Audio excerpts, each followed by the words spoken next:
Ladies and gentlemen, help me welcome the guest of honor, His Excellency, the President of the Republic of Rwanda, Paul Kagame.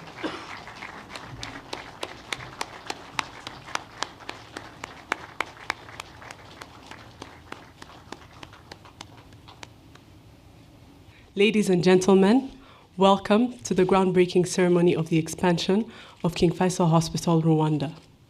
My name is Gahizi Cherise, a radiologist at King Faisal, Rwanda, and I am honored to be your MC for this event.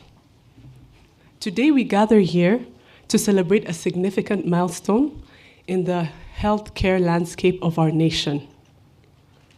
The expansion of King Faisal Hospital, Rwanda, marks as a commitment in the advancement of medical care and also in serving our community with compassion and excellence. Joining us today are esteemed dignitaries whose dedication and support have made this project possible. We extend our heartfelt gratitude to His Excellency, the President of the Republic of Rwanda, whose dedication, vision, and leadership have guided us to this moment.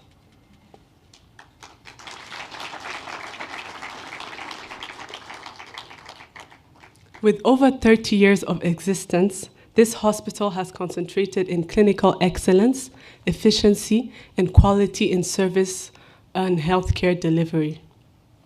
As a multi-specialty hospital, providing healthcare that is specialized is our mission in this region. And we currently stand as a 167 specialty university teaching hospital and referral hospital. Without further ado, it is now my honor to invite our first speaker onto the stage, Rwanda's Minister of Health, Honorable Minister Dr. Nsanzimana Sabin. This is a great moment today as we launch this groundbreaking of an important project. As the MC has said, we are moving from 157 beds capacity to 557 bed capacity. Additional 400 beds, not just simple beds, but high quality rooms and beds. And as you said during the tour, Your Excellency, the quality and the service delivery must also be improved, taken to this level, and you are committed to do that. With this expansion, we not only stop migration within the country, but also we stop migration outside the country for patients we are transferring abroad. With renal transplant, with cardiac surgeries that have already started here, we've seen a drop with all renal transplant cases that were sent abroad. And with more than 300 cardiac surgeries done since last year here in this hospital, also expect to see no more transferred for cardiac surgeries abroad Rwanda. And that is not only the goal we have.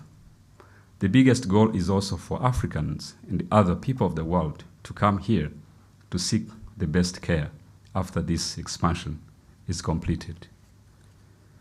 I would like also to mention that with your leadership, Your Excellency, we've got great partners. They came here as visitors for a few days. They came back to stay for a few months and decided to stay longer, and later on decided to become Rwandans. One of them, Professor Senait, who is here today, had a chance to meet 2 days ago. We were actually discussing on all these reforms and priorities. And again, would say, twishyize hamwe, as we work together as partners, we can achieve all great things, including this project that is not a usual project in a hospital we've seen in Rwanda. It's the first time you're seeing great standard, high standards of projects, constructions, equipment, furnitures, but also the people we are going to train through our 4x4 program that we are also working on together. I'd like to conclude my few words of welcome to thank you, Your Excellency, for bringing excellent partners, but also for making sure, as Rwandans, we see how great leadership moves things and how we can continue to achieve the greatest for the people of Rwanda. I thank you. Our next speaker is the CEO of Shelter Group Africa, Mr. Amin Tanuri. Welcome. With all integrated facilities and specialties, this hospital will provide an unrivaled medical care and cater to regional medical tourism. It will be the first in Rwanda to have a LEED Gold certification for sustainability, as well as a gold seal from the Joint GCI Commission. Through the project, Shelter Group will establish a center of excellence for personnel development, offering advanced education and training program for local workforce. Through exclusive recruitment and training programs, strategic development, and we are very much committed to guiding career pathways and ensuring that all team members will have access to the latest construction techniques that everyone will prosper in the market with. We extend our heartfelt thanks to all the stakeholders, especially Professor Senait, for making this happen. And we will welcome you all for the groundbreaking ceremony and a transforming initiative for all Rwanda. Thank you so much. May I now invite to the stage Professor Senait Fesea, Vice President of the Global Program Susan Thompson Buffett Foundation, who will then invite His Excellency for his speech. Today marks a monumental occasion, the groundbreaking of a state-of-the-art.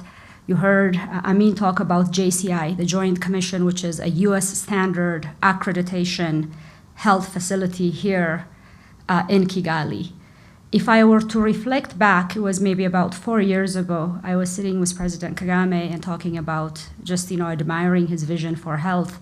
What he just said to me, he's just so frustrated, we just don't get it. We just don't get it, and we seem to settle for less, that we have to have bigger ambitions.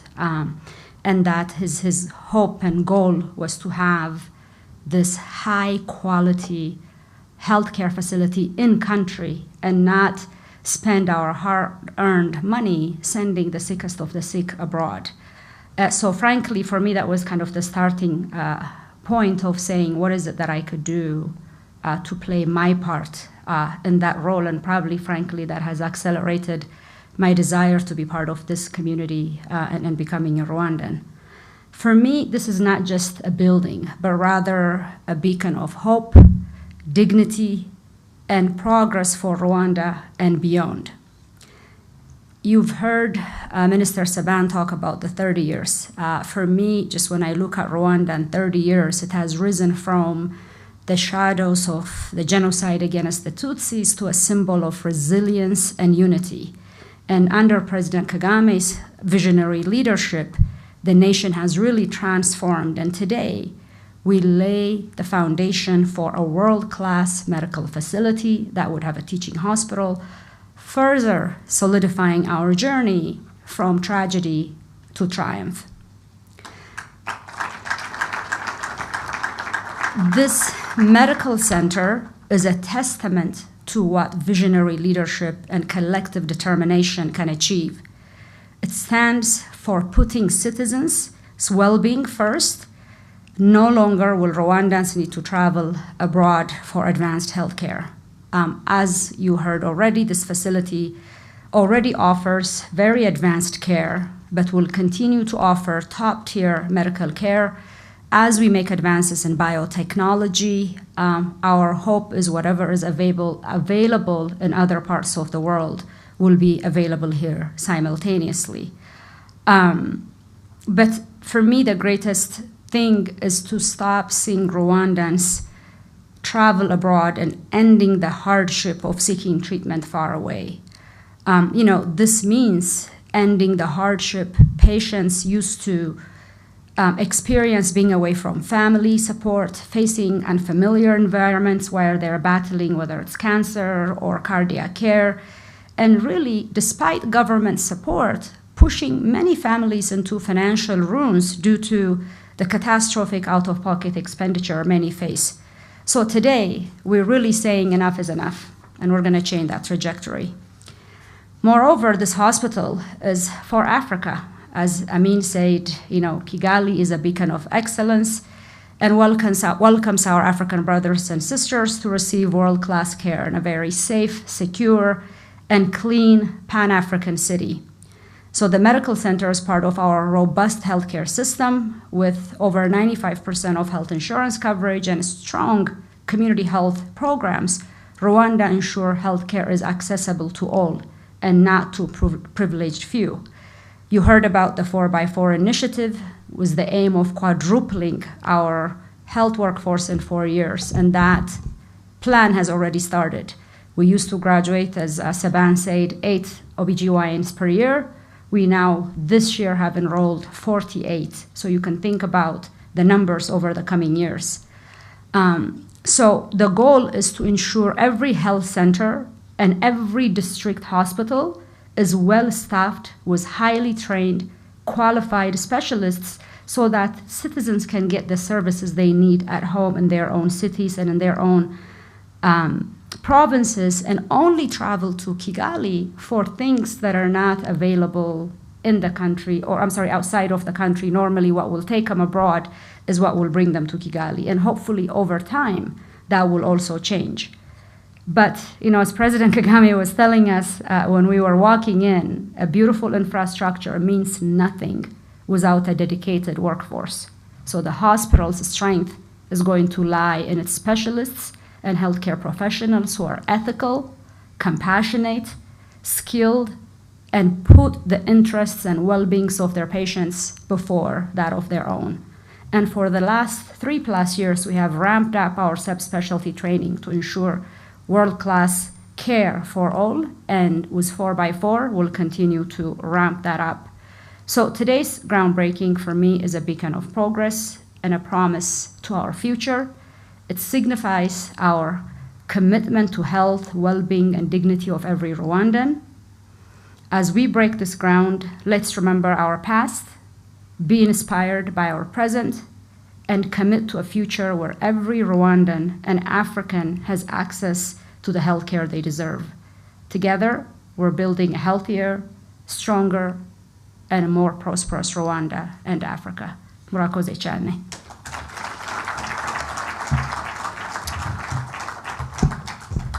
With that remark, I have the tremendous honor and privilege of inviting His Excellency Paul Kagame, the President of the Republic of Rwanda, whose vision has driven and is the reason why we all are gathered here today. So, Your Excellency, please to the podium. Excellencies, dear friends, good afternoon.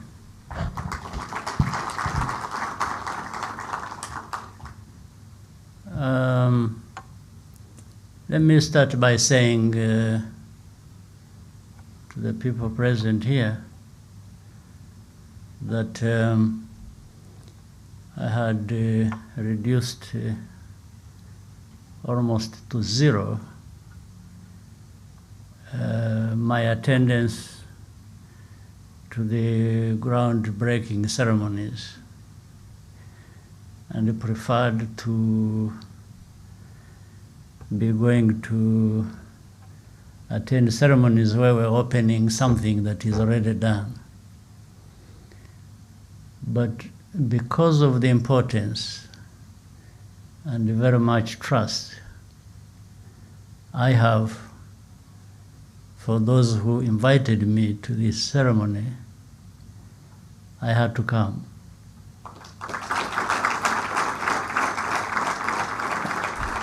I broke my own rules just for that, because of the trust. And it's as if what we are being told is going to be standing here in a few years has already happened.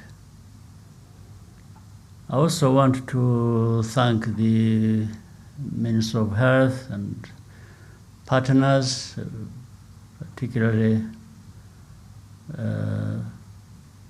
Susan Thompson Buffett Foundation, Dr. Senate representing that here, and the Shelter Group that is partnering with us in many important projects. I want to thank you very much for the good work being done. It's very true that with such efforts, there is always some level of frustration. You keep wanting more and to do more. Things don't happen as fast or as well as you would like that to be. In fact, for many years, we've been training our young people. They've been to places, and training outside simply means outside there are better things to learn from because of the time people have had to build their systems, to learn, so there is that level of exposure that we want our young men and women to benefit from, and to come back and just build the same quality systems that they have learned from and different places they have been to. Once that has been happening, you want people to keep coming back, trained, and to be able to provide the services required. Therefore, you don't expect after many years of trying to do that, to keep sending patients, for example, outside. So you send people to go and train outside, they come back, but you keep sending patients outside to be treated outside. So it doesn't add up.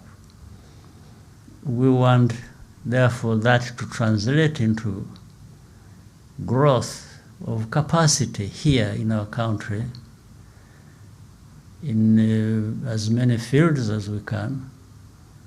And therefore, our people and others from the region being able to get the services they need from us, from here.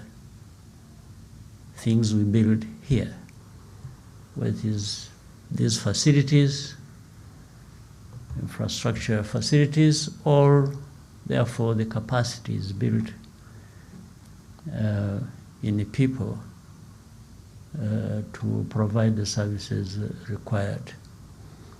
I think it is in that context that we attach so much importance to these kinds of investments with us or in us by friends, by partners, and we want to translate that to the level of that meaning I was talking about.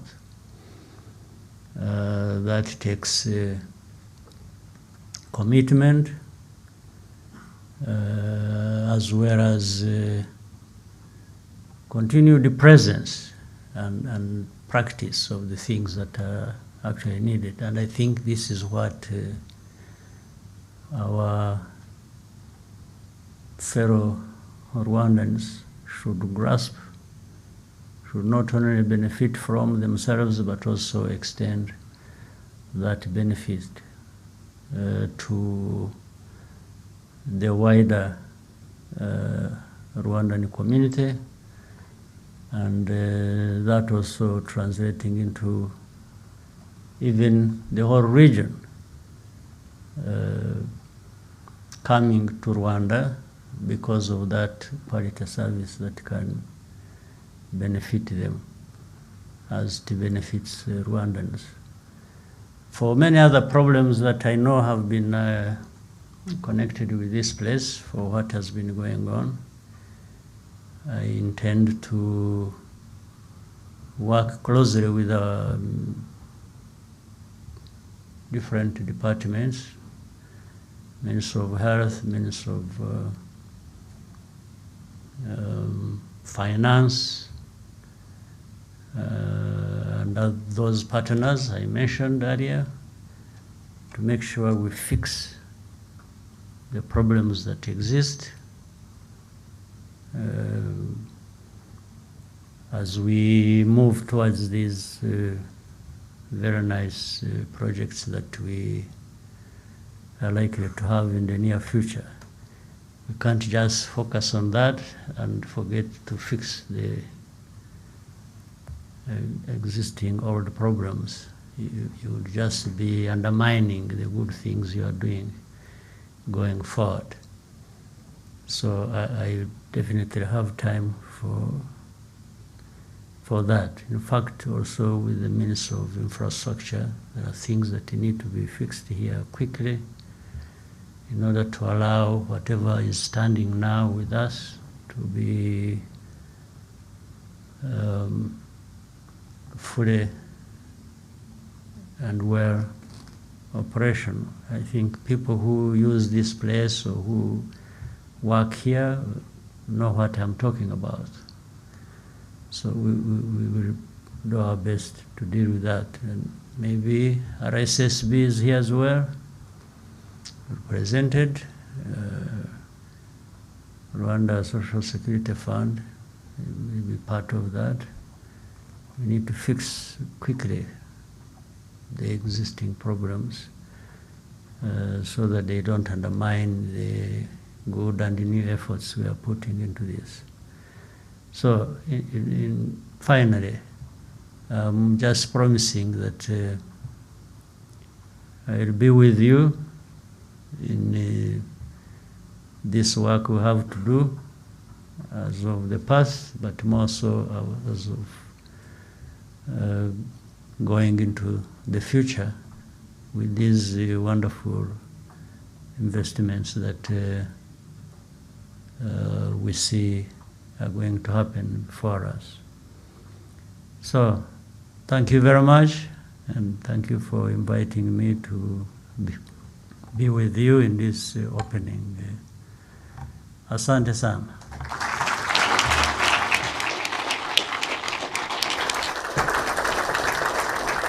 Thank you for the wise counsel, Your Excellency.